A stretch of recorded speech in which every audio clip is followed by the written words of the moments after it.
welcome everyone. Welcome to Wine, Wine, and Once, a Once Upon a Time podcast. I'm Dee. And I'm Lo. And welcome to a bad time. Yeah, welcome to a bad time. Woohoo! Has it been a bad time? My theory is by episode 10 of season 5, we will finally know how to do an intro. I mean, that feels ambitious, but, hopefully 5 years down the line, we can get there. Every time, okay, I know the order, then I start talking, and I forget. We really words. need to, just have it, I need to put it on a Post-it and put it on the screen or something. Yeah. I mean, this feels on brand, though. It's different every time. This is about the quality you can come to expect from us. Busy working professionals with lives. We've said it once, the only quality thing we have is our logo that Keely made for us. Correct. Nobody else. We don't contribute quality to this at all. Anyway, welcome to Wine, Wine, and Once. We are a Once Upon a Time podcast, and every week we are going to run through an episode of Once Upon a Time. We have seen all of these before, but we'll recap it, we'll go through, and then we're just going to have a hearty discussion about... Friendly chat, an unfriendly chat. Very aggressive chat about what happened in that episode. Or in some cases, what does not happen. Correct. This episode in particular, I felt like for as much of events that occurred, 0 happened. No, I think that's so much of season 1. There is maybe 1 or 2 things per episode that might be relevant, but then it's a bunch of just introduce character, here's who their story or their fairy tale character is. Right, and and the thing is, I will say, as we were watching it the first time, that was really interesting, and it is what you needed to do. Absolutely. I get that this is the season we need to be having, because we don't know these characters. We don't know who they are. We don't know their backstories. And we need all of this. And I remember the mystery of this being super fun of who is this person? Who's who? But going back to it now, oh my God, can we move on? It's a lot. But we're getting ahead of ourselves. We are. I just got so angry about this episode. It's honestly valid. But how's it going? How are you doing? Living the dream. It's a Wednesday, and it is a Wednesday. It's all downhill from here. So that's good. Are you actually drinking wine? I actually am drinking wine. I know. My brother for my birthday got me a bottle of wine. It's a nice little rosé, and it's very cute because the label says "Love Ya Bunches" on it. So very cute. I like it. So I was like, this is my perfect podcasting wine. I love it. I need wine. What are we having? What are we having over here? It's another seltzer. Oh, lovely. But it looks fancy. It is. It's a passion fruit orange guava spiked island seltzer. So things you would hate. Oh yeah, no, that sounds awful. But it sounds fancy. It sounds very fancy. It sounds like most people would really like that. That's fair. Most people would probably be very into that. Just not me. Yeah. It's pretty good. I'm still really mad. I think I forgot to mention this last week, but we've been going on about how we're airing in September because that's 10 years after the show came out. We just fucking realized the show came out in October. Wait, but didn't we realize it came out in September? No, we went back and forth. I screenshot it. It is October 15th or something insane like that. I'm looking this up. I'm looking it up. I could have sworn October 23rd, 2011. Didn't we? Okay. Send you a picture because we had this conversation of we need proof. I thought it went the other way in my head, but apparently it didn't. Okay. I completely believe you. No, but every time I look it up, I think it's different. I feel like it's a different day, and I don't feel like it was the 23rd last time. So the TLDR is we don't know when the fuck this show aired. Not a clue. We have no idea. Here's what I know. When it aired, I was very, very stressed about probably midterms. Because it would have been our first go-round of midterms. Oh, no. October 2011? First college Second college midterms. Still, first Okay, college. but arguably, yeah, first fall quarter. Fall quarter, first college midterms of that year. Plus, I had just switched majors. So that's right. Those would have been first finals or first midterm jitters. For sure. Yikes. Yeah. Yeah. We don't know when the show came out. Not a That's clue. all we know. Not a clue. So I'm pretty mad about that. We were so convinced it was September. It's not. Apparently it's whenever the fuck it is. Yeah. It's whenever the Once Upon a Time gods decide it is, I guess. Apparently. Who's to say? But not us. Certainly not us. Certainly not us, because the answer keeps changing. And it feels like it's something that should be really definitive. So I'm not sure why this answer keeps changing. It's not great. Not at all. Not at all. Well, how's your week been? How's it going? How has my week been? I think it's been okay. I think it's been okay. No. Since we last spoke, how has it gone? It's actually been all right. Good. Work has been manageable, which I'll take. Manageable is better than not. Another one of those weird weeks where I've kind of crammed everything in. Yep. It's only Wednesday and I'm starting to realize, oh no, this week is going to be busy. Yeah. That's okay. That is all good. Guess a busy week is better than just sitting around doing absolutely nothing. True. I like some days. I want at least one day of nothing, ideally. I always feel like I would like my mornings to be very busy and then my afternoons to be nothing. Yes. Because I'm useless after lunchtime. Same. I had a late meeting today. That wasn't great. No. I was useless during that meeting because it went late. Oh, yeah. Yeah. I have got an extended meeting tomorrow and I'm just like, I'm not going to know what's going on. I can tell you that right now. No, thank you. My body will sure be in that meeting. Physically, you'll be there. Mentally, woo! Out to lunch. That's where I always am mentally. Right? All right. Well, should we... Is it time? I think time. I mean, I could say no. And we could just not record this podcast. I need you guys to understand. So we watched the episode about an hour-ish or so ago. The rage we both felt when we realized that this was episode 5. That Still Small Voice is the episode title. The immediate rage. The Jiminy Cricket episode. I have so many things that just irk me about it. But what really irks me about it is the kind of week I have been having is one of those kinds of weeks. We've already talked about this, but for all y'all out there, I've had that kind of week where on Monday I woke up and went, oh good, it's Tuesday. And then Tuesday I woke up and went, oh good, it's Wednesday. And today I woke up and was like, oh my goodness, thank goodness it's Thursday. No, I'm wrong. I've been wrong every day. Every day I'm a day behind, which only enrages me. And then, so over the weekend, we, for funsies, decided to watch the musical episode because it's a masterpiece. That was delightful. That's truly a masterpiece. I get so much joy out of that musical episode. But we were watching that, so in my head I was like, oh, fine, we're just going to jump back in where our rewatch has been. But that's like after Neverland, and we're dealing with, what's to come in like season 4, season 3, something like that. No. Lo, put yourself right back into episode fucking 5. God. Not great.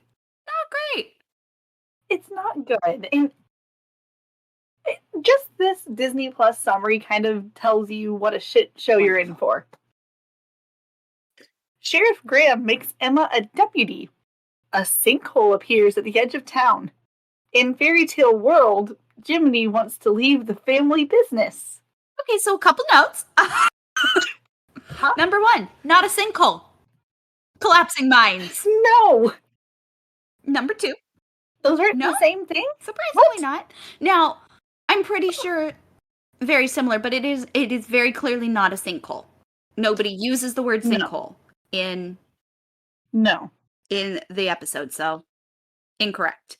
Number 2, Fairy Tale World. Yeah, you see, it's the Florida version of Fairy Tale. With the space in between. Very important that the space, but we Yes. don't, I mean, they do put the space in between Fairy Tale Land, but for the, Sometimes. yeah, if they decide to, on a good day.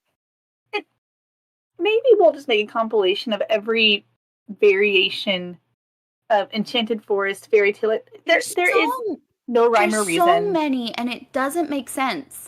Like the showrunner, like whoever created the summaries also does not know. Oh, no, not at all. Not at all. All right, well, I get to read the summary this week. Are you ready? So I'm going to go ahead and take a drink of my wine. I think we all should. I think we all deserve that going into whatever this is about to be. Cheers. Cheers, everybody. Cheers. Good luck. Buckle up. Welcome to a bad time. Oh, God. And this one, I can honestly say, is a bad time. Time all around. Okay, so we open. We are in Fairy Tale Land, world, I don't know. And there's a puppet show going on. Apparently, according to the wiki, Archie's parents' name, Jiminy's parents' names are Martin and Myrna. Fun fact. They're putting on a puppet show, and little Jiminy's in the crowd pickpocketing all the audience members. So then they get back to the caravan. They've got all their stuff they've stolen. But Jiminy, you know, he wants to be good and not steal. And his dad says good's another word for weak, and his mom is just about as awful. And so, like, Jiminy finally agrees, and Martin says, you know, the problem is solved. Nothing is solved. Nothing is solved. Sure. But problem solved. Before we move on, I just would like to point out that Martin and Myrna are 100%. I don't know if they're just either knockoff the Nardiers from Les Mis, or absolutely yes, or absolutely. The other option is knockoff Helena Bonham Carter and Johnny Depp, which is Helena Bonham Carter is a Thenardier, so I was going to say the aesthetics are there. They're in a Tim Burton film. Yeah. So then now we're in the present day, and oh boy, howdy, are we spending a lot of time in the present day this episode. Oh, I hate that already. So we're in a session with Henry and Hopper, and the very first line out of Henry's mouth is, "You weren't always a cricket," which is just a choice. I like that. So I'm going to be starting every meeting from now on. Anytime I join a Zoom meeting, just, you weren't always a cricket. I mean, what a truth bomb. According to Henry, Archie acts like a conscience, so therefore that makes him Jiminy Cricket, obviously. Also, then he points out, there's no crickets in Storybrooke.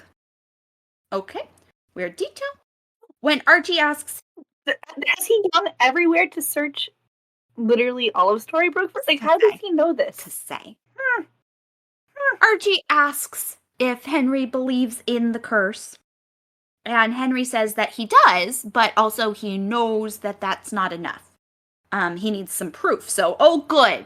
Child's on the hunt for more evidence. That's what we need here. No. Oh no. Archie asks why this is so important. Like, why is it so important that this is true? And Henry says, I don't know, it just is. So. My answer to most things. I don't know. Who's to just say? Is. We flash over to the sheriff's office where Emma is just refusing to wear the outfit, the uniform of the job that she has taken, but okay, whatever. To be fair, it has a clip-on tie. I would also refuse to wear it. Well, yeah, but it is the uniform for your job. I don't know that you really technically get a say in it. Especially as the deputy sheriff.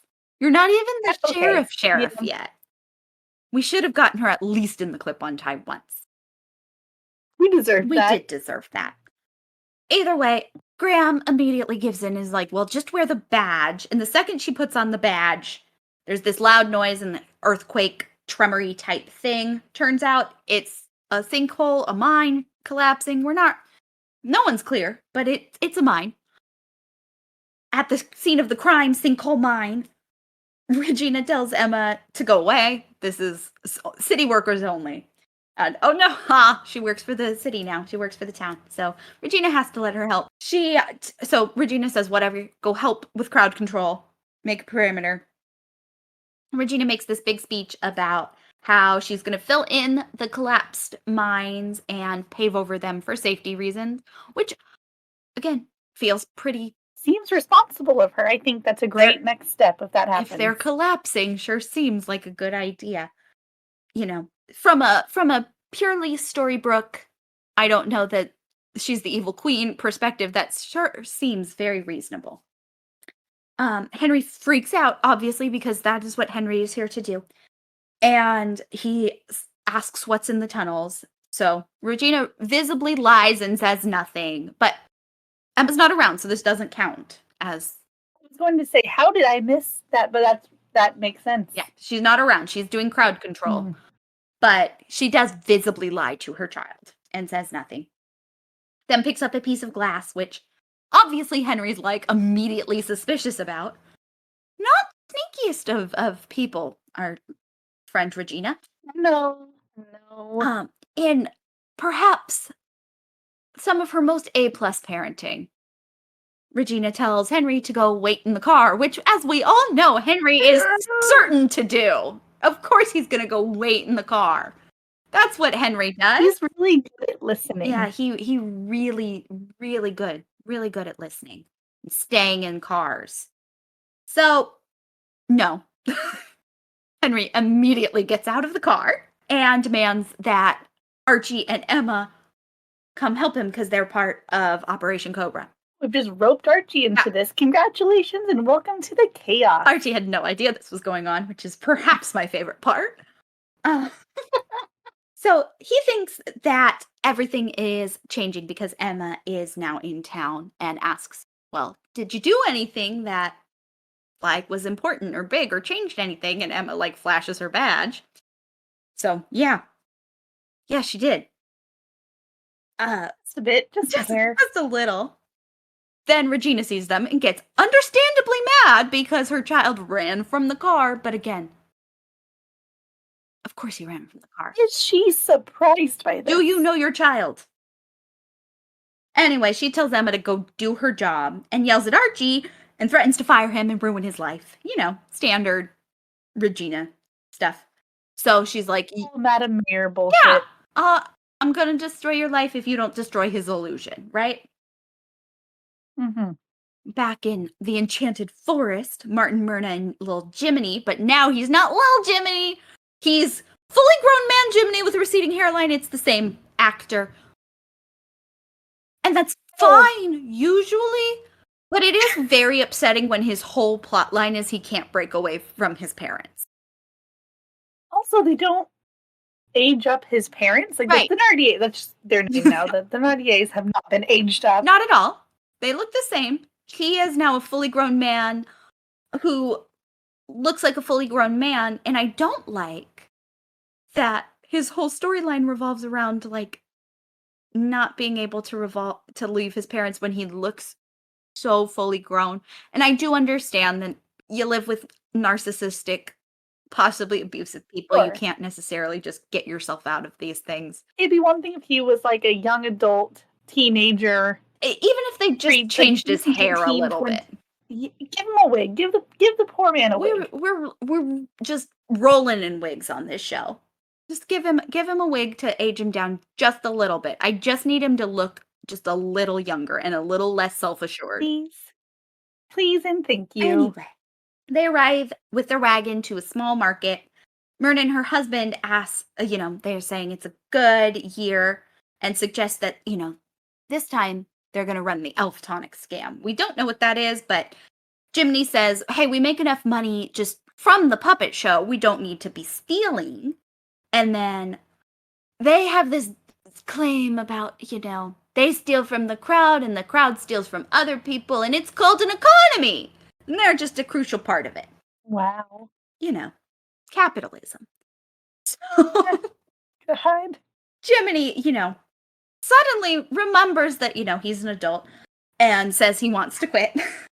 So then immediately his parents are all, oh no, we're old. We're old in my hip. It's my liver. It's all of these things. Me every morning. Gosh. But, he needs to stay with them until they die because they're old. They don't look old, but, they're old. So they leave him and tell him, you got to set up and it starts to rain.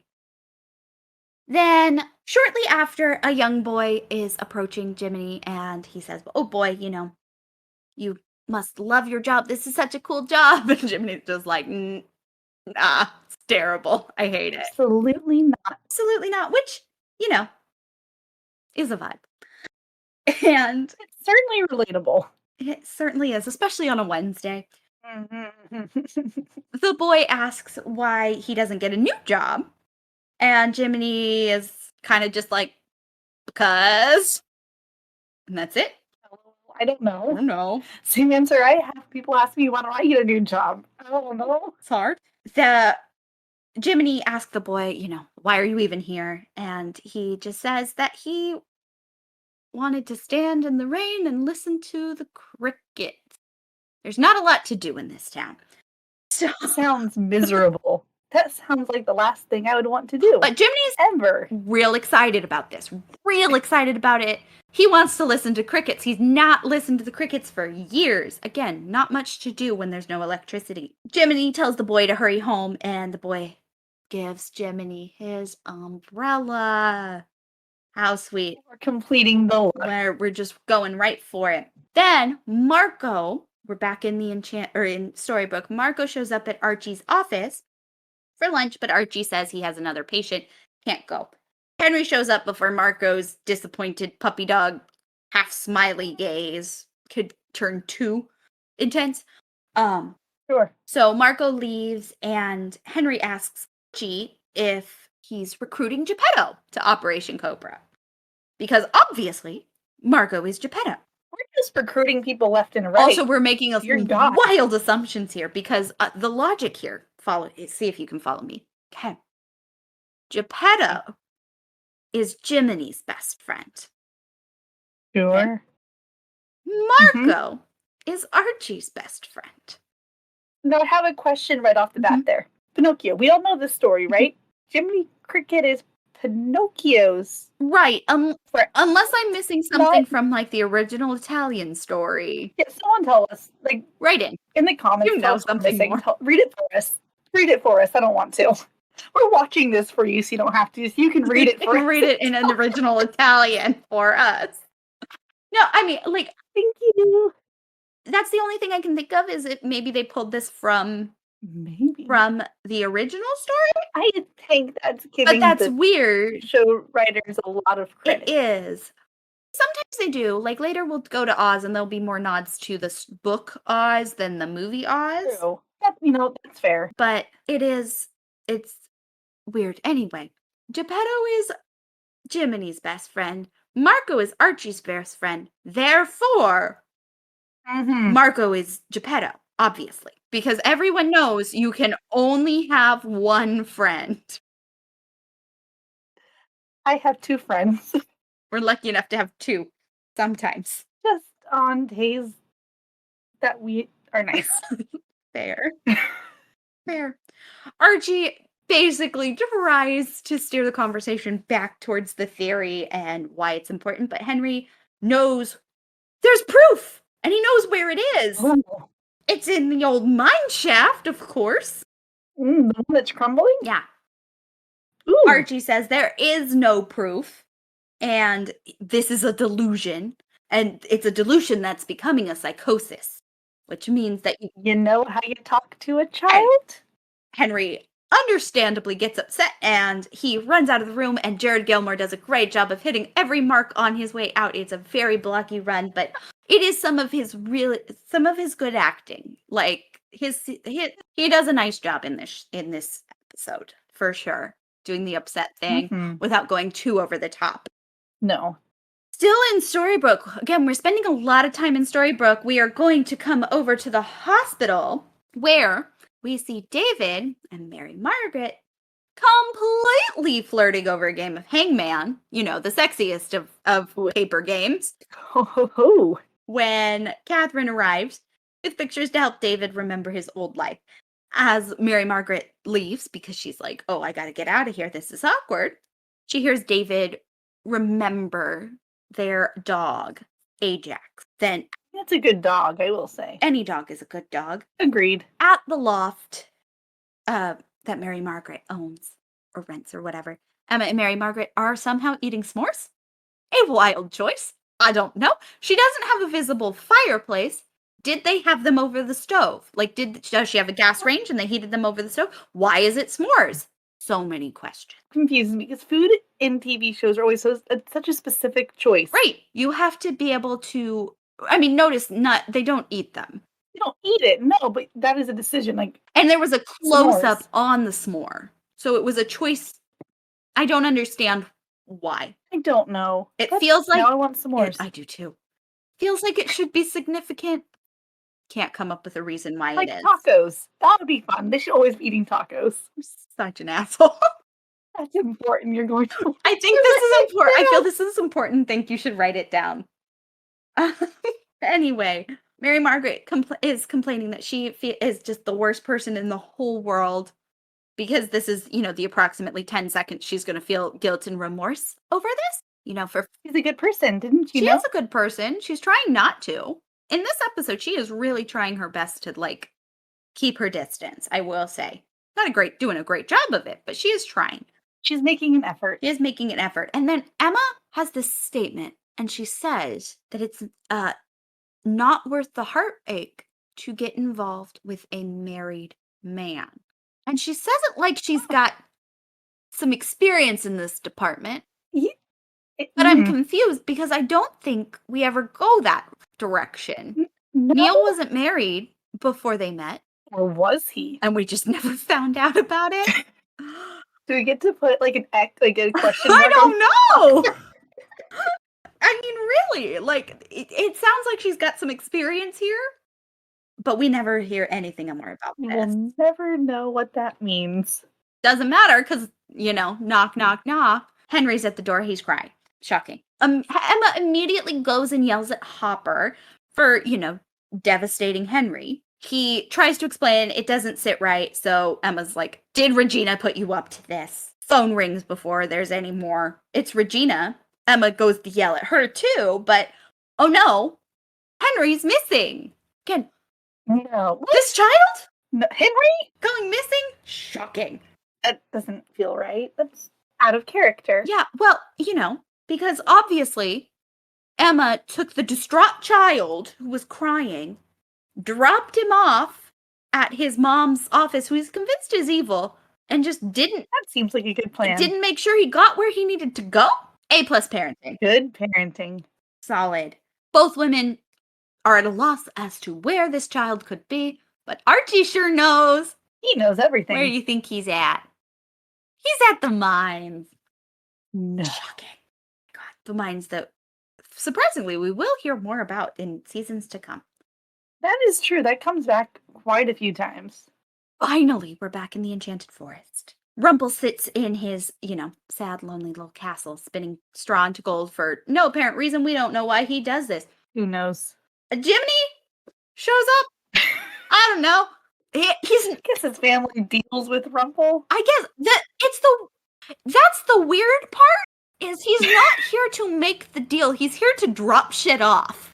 He went rummage sale hopping around the room. Like, here's the weird shit I picked up for you. He's like, here's all the shit I pulled out of pockets. Like, pay me in gold, I guess? Bunkers. We don't get the... will never be brought up again. No, not at all. Basically, he's supposed to drop off the sack of stolen goods and also the names of their owners. Because Rumple's weird. He collects names, I guess. I don't know. And names and babies. Names and babies. That's his thing. I mean, if you were to tell me, the top 3 things, Rumpelstiltskin, strong to gold, names, babies. Nailed them. What a list. Nailed them. Got him. Rumple pays Jiminy and gold thread for whatever reason. And then it figures out, no, you're not here for this. You're here for something else. You want something else from me. Puts the thread in the, and with a nice little flourish. Puts the gold thread into a tray, pours some, liquid on top of it. The sound startles Jiminy, and he says, I want to leave my life. I don't want to be where I am, but I can't leave because my parents are holding me back. Suddenly, it's now a liquid in a bottle, and magic, of course. It tells Jiminy, this is what you need. He instructs Jiminy to leave his parents when they are wherever they are after the potion has been used, and he'll come get them. Ominous. Unsettling. Ominous. That's so unsettling to hear. It's a lot. Jiminy asks. It's the pick them up part that bothers me. Yeah, I don't love that. Should be a red flag, Jiminy. You know what? Maybe it's just very strong alcohol. They're gonna need a ride home. Jiminy asks, what it does, and he says, Nana, your parents are gonna be in safe hands. So, and you're gonna be free. And we're not gonna question it anymore. No. So, we're gonna leave the Enchanted Forest, go right on back to Storybrooke. Emma, Archie, and Pongo. Archie's very good dog. Sure. Go to the mines, and Pongo finds Henry's candy bar wrapper. So obviously Henry is here. I like that he got a bunch of snacks for this harrowing journey and eats them immediately. Well, it's your pre-adventure snack. That's fair. Inside the mine, he finds another piece of glass, but then the mine collapses some more. Archie gets into the tunnel, and the boys are sealed inside. And yes, I say boys because not one of these people act like men. The boys are sealed inside before Emma can follow. Just stellar acting all around in this little scene. Archie calls out for Henry, and Henry appears because he thinks he's there to help.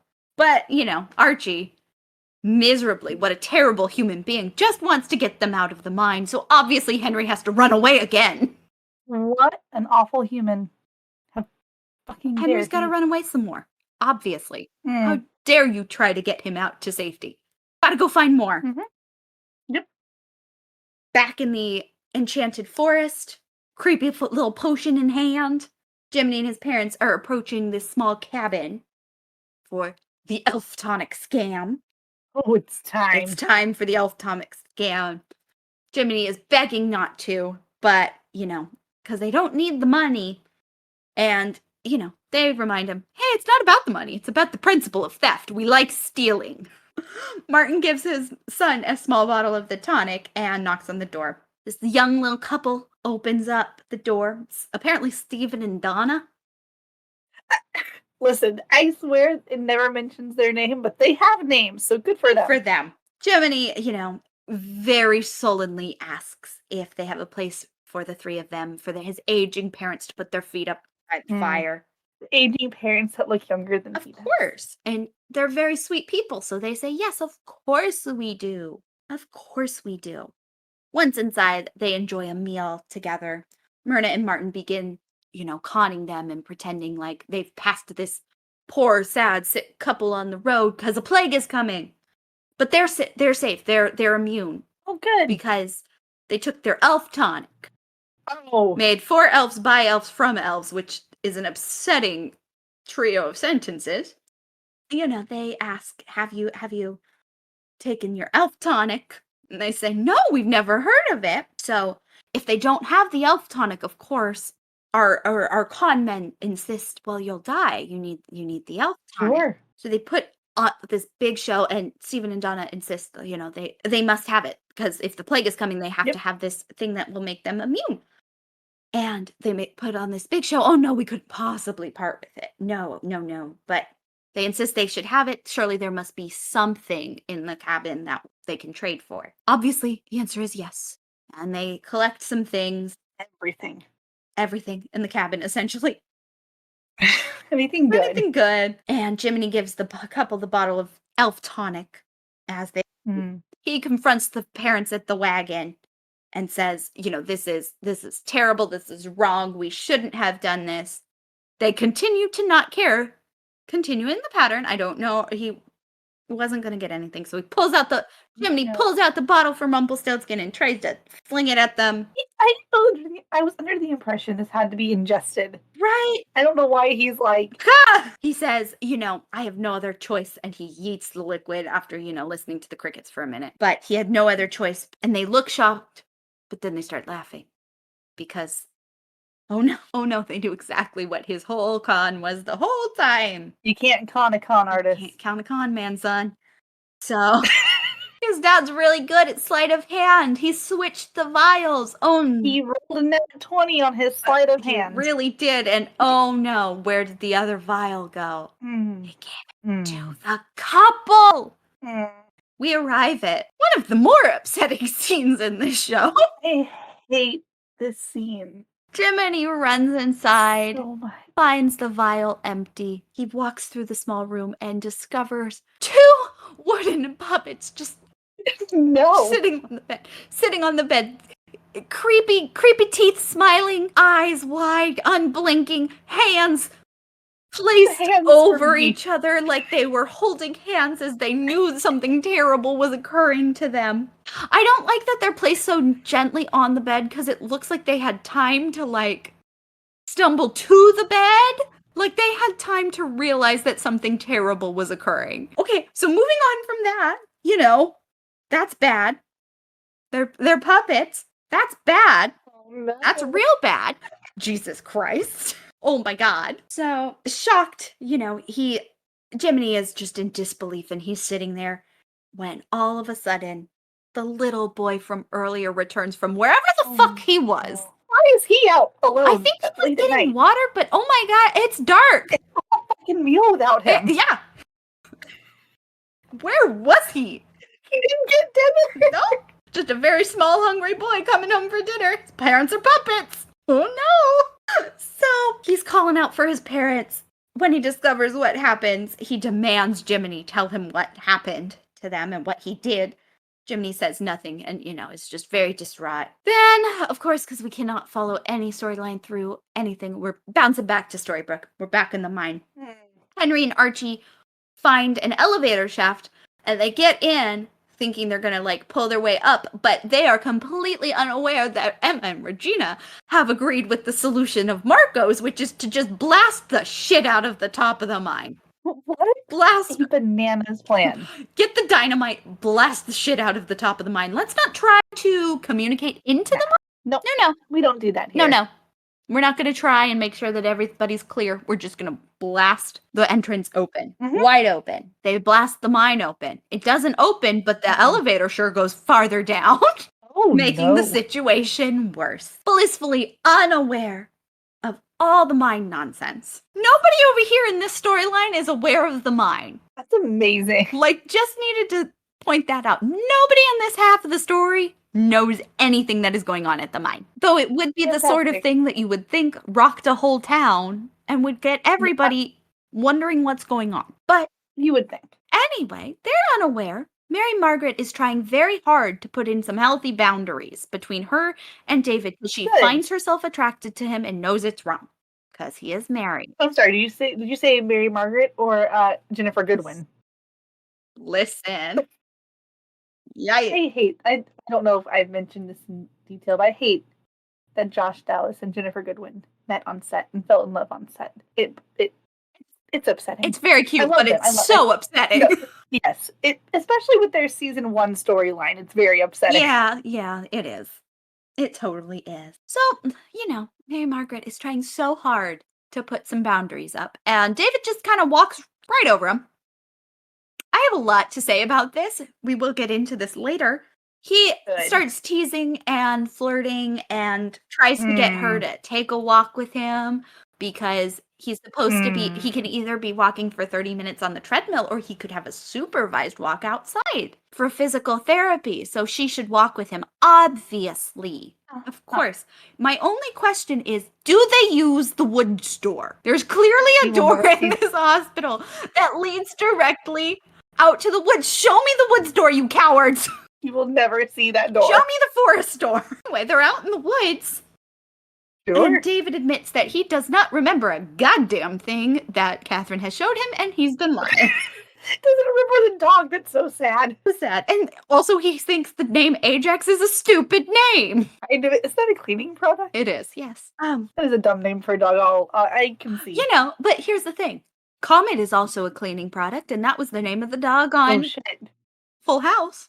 Full House, yep. Oh, no. Either way, David remembers nothing that Catherine is showing him, but the only thing that feels right in the town is Mary Margaret. Because he feels like he woke up in a different world. LOL, he did. Because he is the closest to his cursed self, having been in a coma. He and Belle over here, just no cursed memories. They're just fucking... Yep. Kinda... doing whatever the fuck they do. But, you know, Catherine shows up and she's still being really nice. And Mary Margaret does not like this. It's still weird considering Abigail was painted to be such a bitch. Perfect. Anyway, we leave the woods in the hospital and go back to the fucking mine. I'm sorry, I'm over these mines. I hate it here. I am over these mines. Archie once again asks Henry why this is so important that that this is true, that his fairy tale theory is true. And Henry says, this can't be all there is, and I have more thoughts on this. We're putting a pin in this one, too. Oh, good. Henry wants to know why Archie thinks he can't be Jiminy Cricket. And Archie agrees, they have some similarities, especially wanting to be free of being told what to do. Welcome to adulthood. I don't know what to tell you. Yeah. By that regard, I also am very similar to Jiminy Cricket. In the Enchanted Forest, Jiminy is obviously completely horrified by the nightmare scene of the puppets and what he's done. So he makes a wish on the star, summoning the true villain of the series, who appears supposedly like some sort of angel or, good fairy. We know she's evil. We know the truth. We know the truth. We know the real villain here. This is a blue fairy slander podcast. I do not stand the blue fairy. She is not even a little horrifying. Blue fairy shows up and she says, no, I cannot. I've heard the wish in your heart. Can't grant that one. Can't bring back the boy's parents. But, I can grant you your other wish. I think his other wish is technically to be free, but somehow she's a villain. She construes. She's like her mind, a conniving genie that's like gonna take what you say literally. Yeah, you said he's like, what would you like to be? And Archie kind of listens to the cricket for a second, and she goes, "Ah, yes, you want to be a bug." So Archie's a bug. Jiminy's a bug now. Jiminy's a cricket. Jiminy Cricket. She gave him a nice coat. She did give him a nice little coat with tails, so that's good of him. She goes on to tell Jiminy that he has the chance to help someone else in the future now, starting with the young boy. We now learn that was young Gepetto, who is Marco. Oh boy. Oh boy. Earlier. Back in Storybrooke, we're getting towards the end. Mary Margaret is all set. She is getting ready to submit her letter of resignation because, again, this is the one episode in which she will feel shame and regret over crossing boundaries and is trying to set up healthy boundaries, and this is probably for the best, but, we will not hear more about this.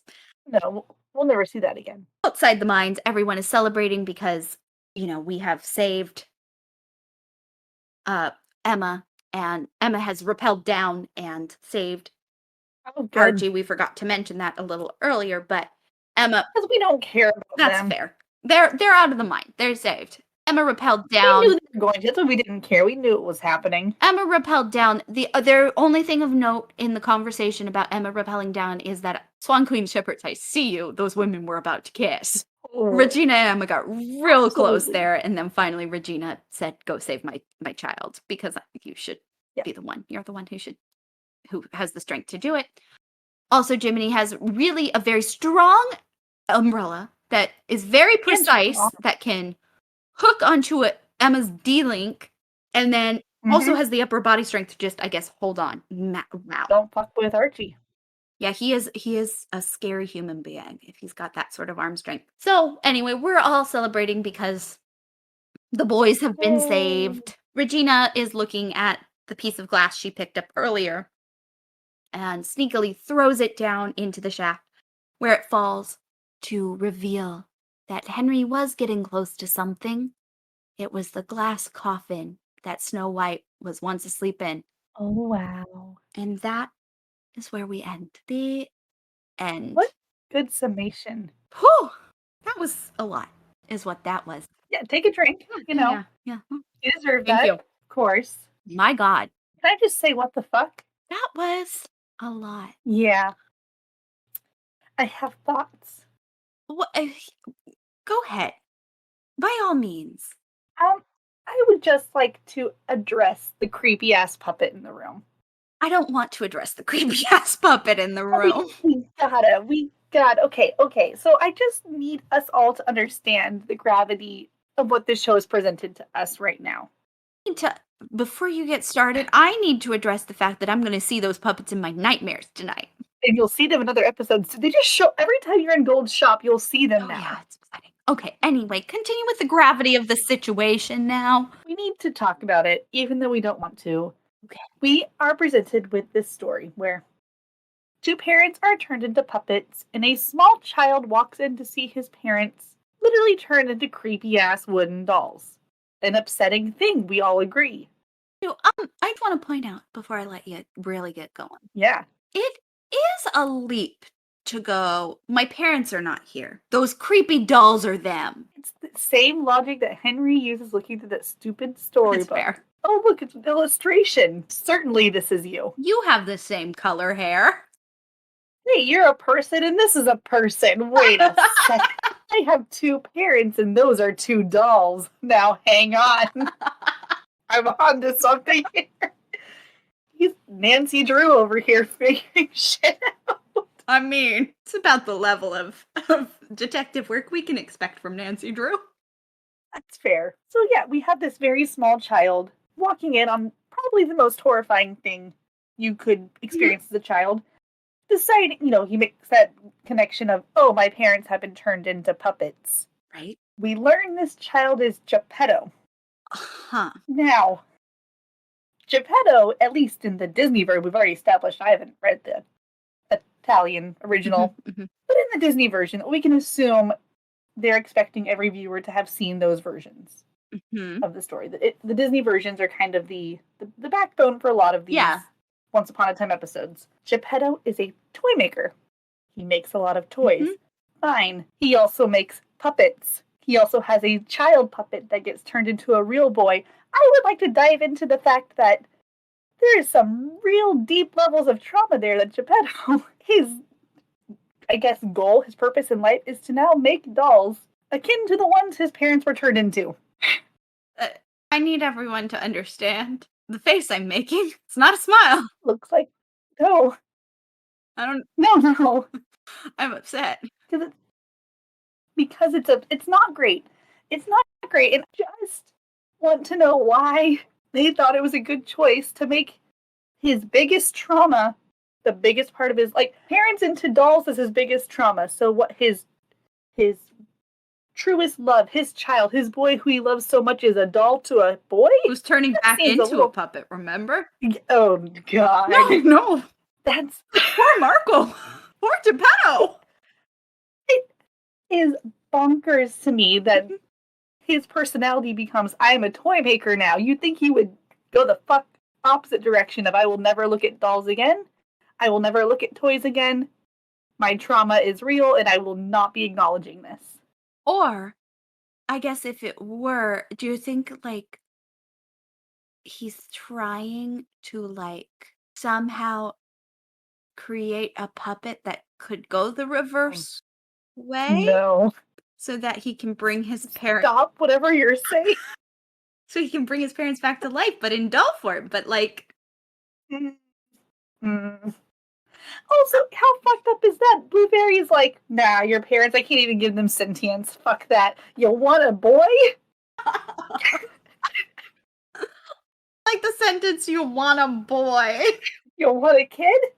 Not a kid. Can I interest you in a kid?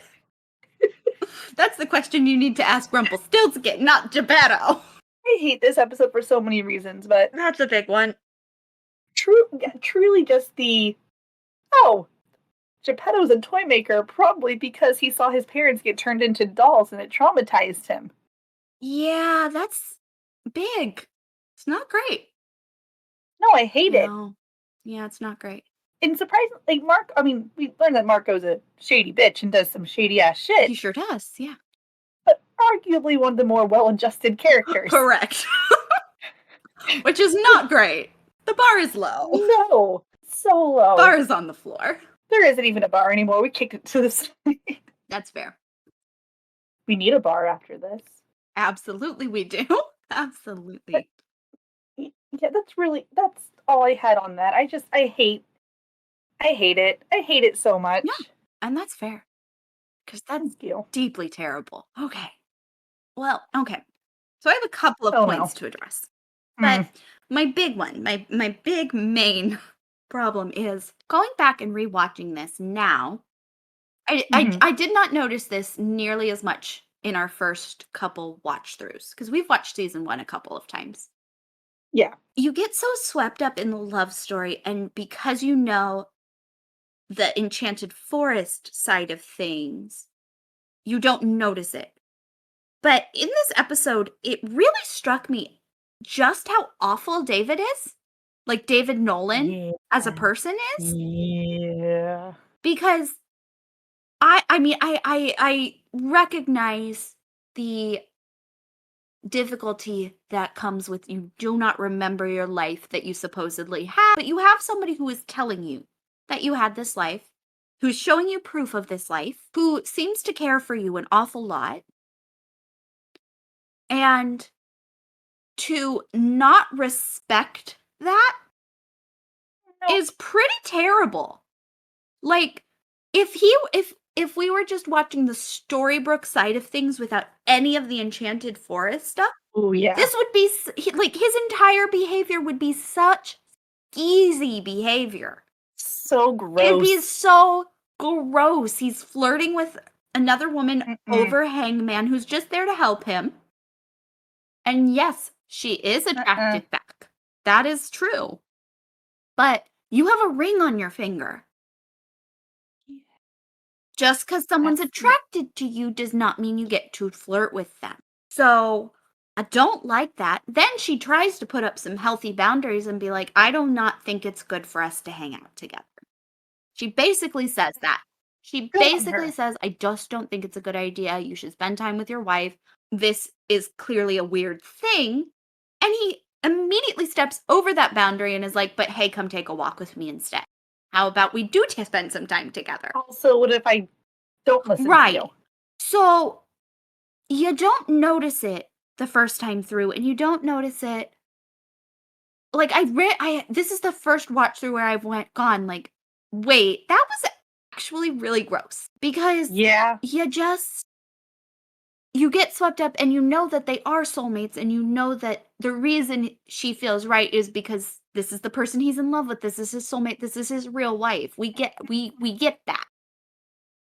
But they're really not doing a great job of making their Prince Charming a Prince Charming. Yeah, he's not very charming. No, and he's not going to be for a lot of this. I mean, he's charming, but he's charming in the way that Prince Charming in Into the Woods is charming, not Cinderella Prince Charming.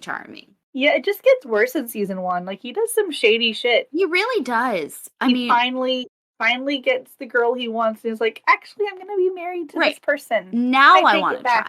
Even though my wife was trying this whole time. Now I feel like trying. Now that you're on the hook. Now that I've got you, I would like to try with my wife. He's the real hook of the show. Not Jillian. It made me mad because I was like, I don't remember him being so gross. And I said that as a joke, saying that he's the real hook, but it's the same gross it is for a minute. And he'll get better. He absolutely gets better once. He totally gets better once everybody's reintegrated and we're all with who we need to be with. I get that. I get that this is kind of his cursed persona as well. But it's gross. Like we're supposed to root for this human and not rooting for David Nolan. I'm just not right now. Because it's gross. And he needs to respect when a woman says no. Agreed. So that's my big rant. I'm angry about it, but you know. I'm angry for you. Actually, I'm angry for myself because I don't like that. I briefly want to touch on the Henry. Oh, our little magpie. Why do we let Henry? Our little magpie. Yes, he's a magpie. He's really attracted to shiny things. He just wants to go look at them. I need to understand why we let Henry. That's the whole sentence. Why do we let Henry? We let Henry do a lot. We let him do so much and we keep giving him an inch, expecting him to not run a mile. Henry, stay in your room. Henry, stay in the car. Henry, stay in the car. Henry, stay in the fucking car. This is the 15th time I've told you to stay in the car. Why haven't you stayed in the car? Oh, because I didn't, come up with a reason why you should stay in the car? I didn't want to. Oh, okay. He never once is he told to do something and he follows through, and yet everyone keeps expecting him to listen and are shocked when he doesn't. Like flabbergasted, completely floored. Like I'm sure if I went back in every episode, there's one instance where he does Oh, not absolutely. listen. First episode. He's in the back of Emma's car. Yep. Episode 2. What even is episode 2? Fuck if I Fuck know. if I know. There's at least once every time. I know at least every episode Emma says, "Kid, Mhm. what are you doing Pretty here?" much, yeah. He's always where he shouldn't be. He's always doing something. And yet everyone's like, "He's a good kid. We should trust him. We love this He's kid." a menace. No, this kid's a little shit. This kid is a menace to society.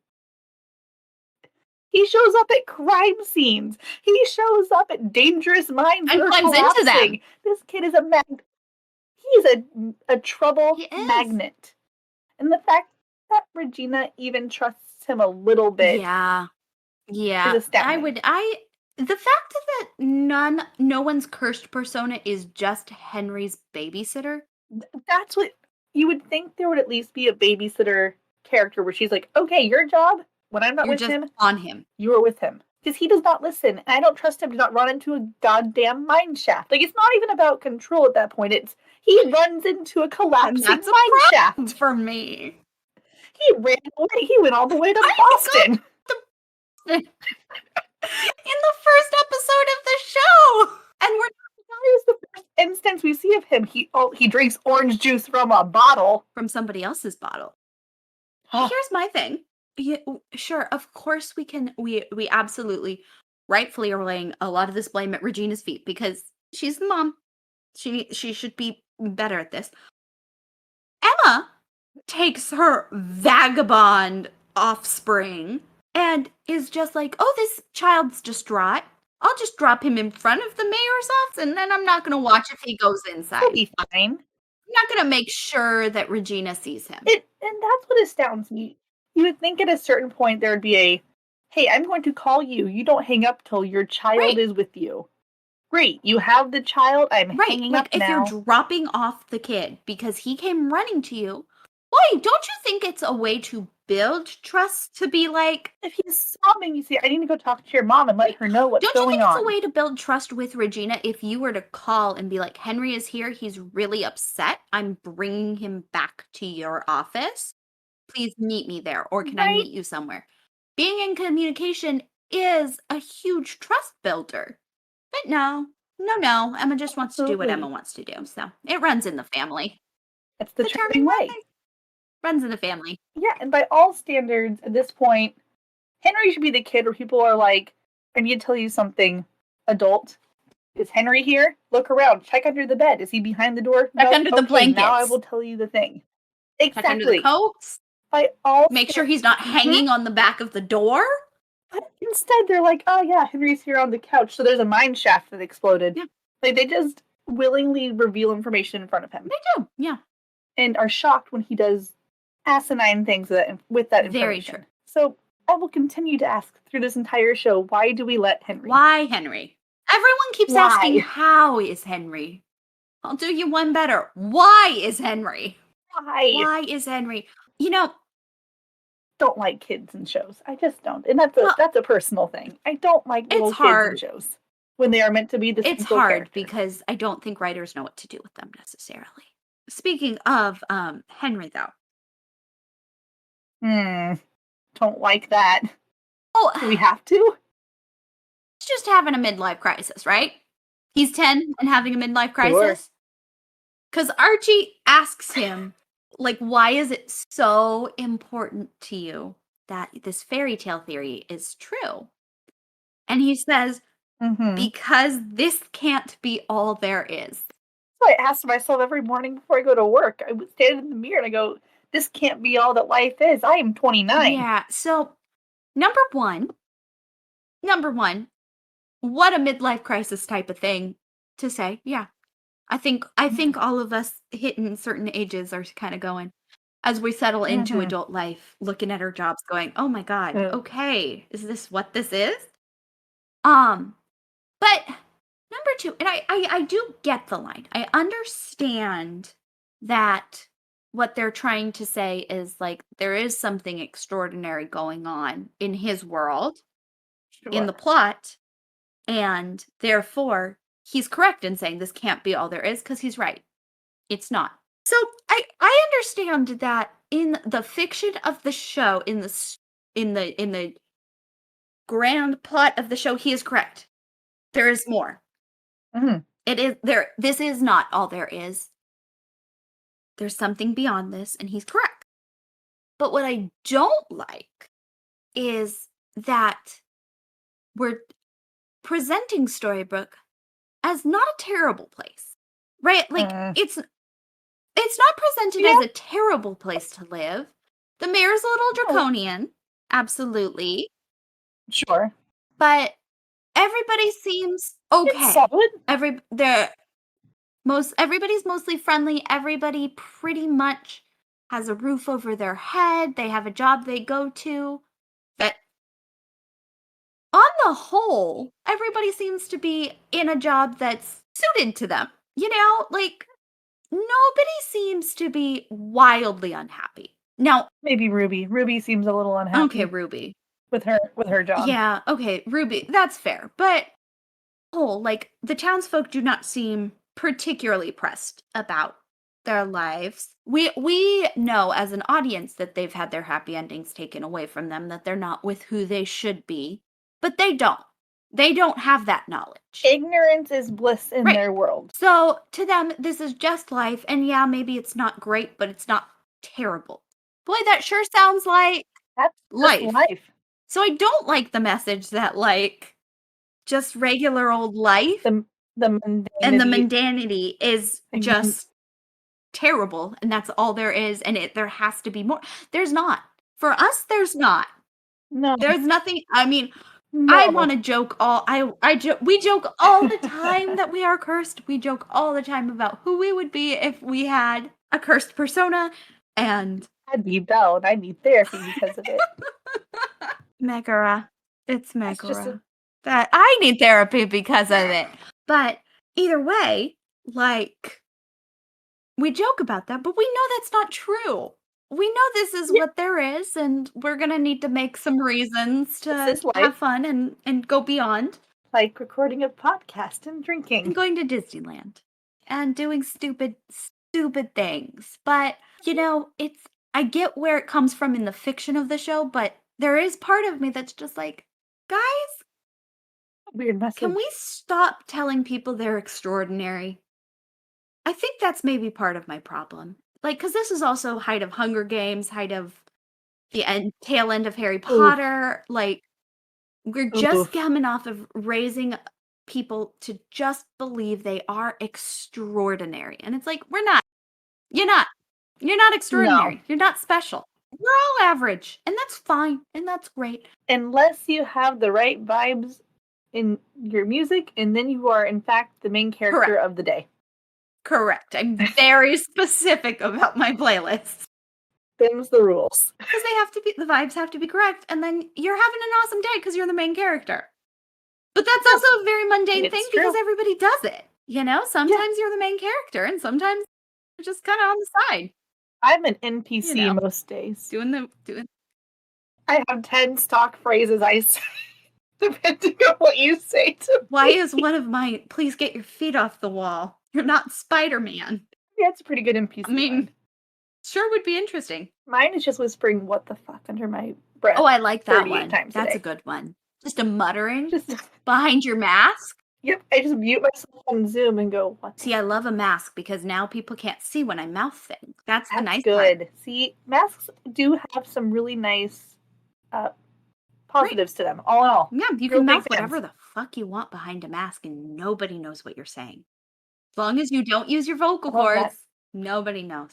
So it's better. But yeah, that's my big thing. It annoyed me. I get annoyed sometimes when I'm just like, stop telling people what's the message here? Yeah, just think about it a little harder. Because we don't get to escape to a fairy tale world.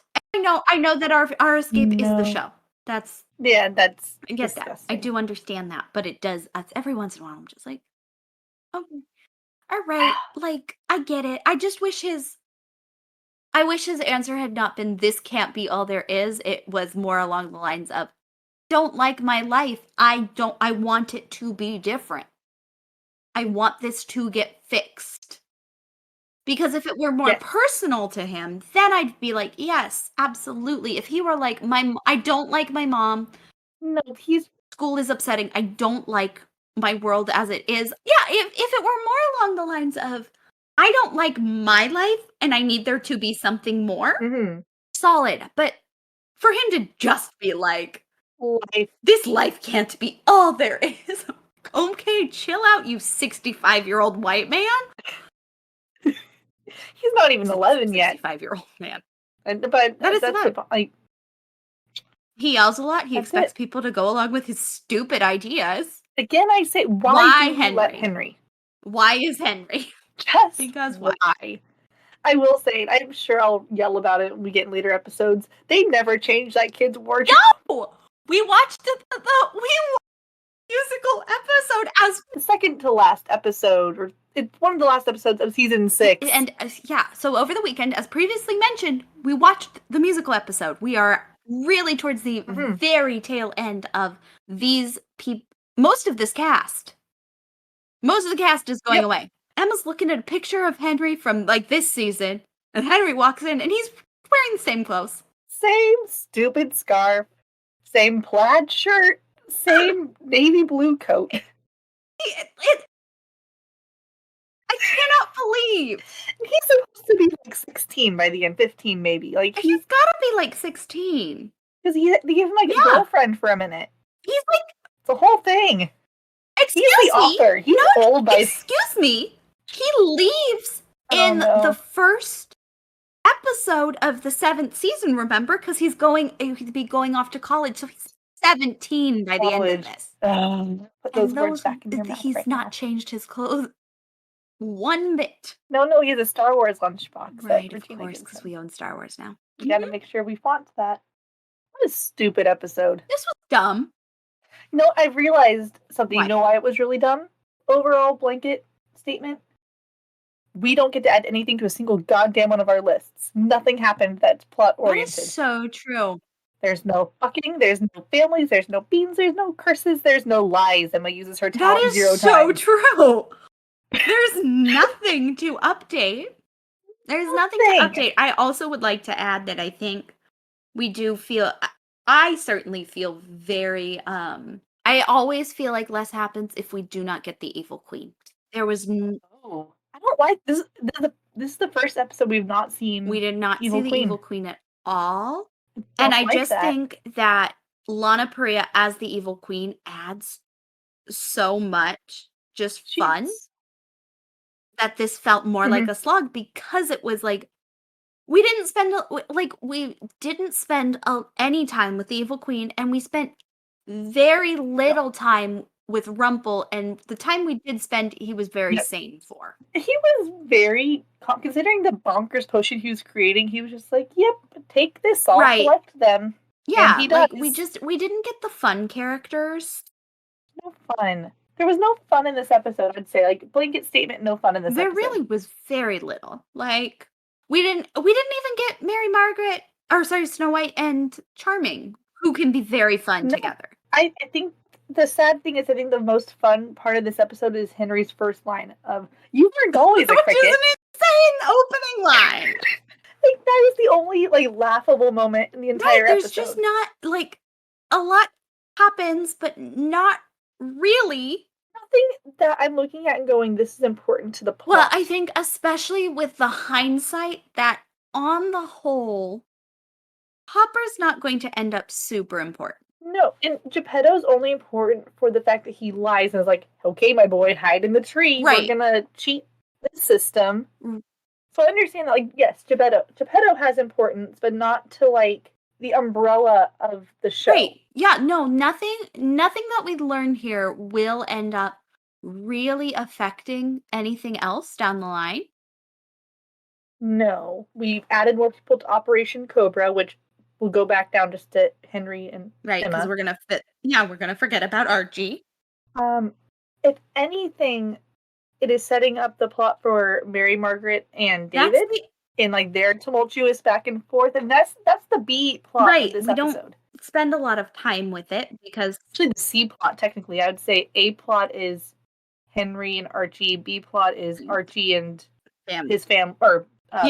Jiminy and his family. No, we're at C plot is well, and then what I would also like to add is I think part of the reason I don't particularly feel like a lot was accomplished this episode is they did not usually they're better about this.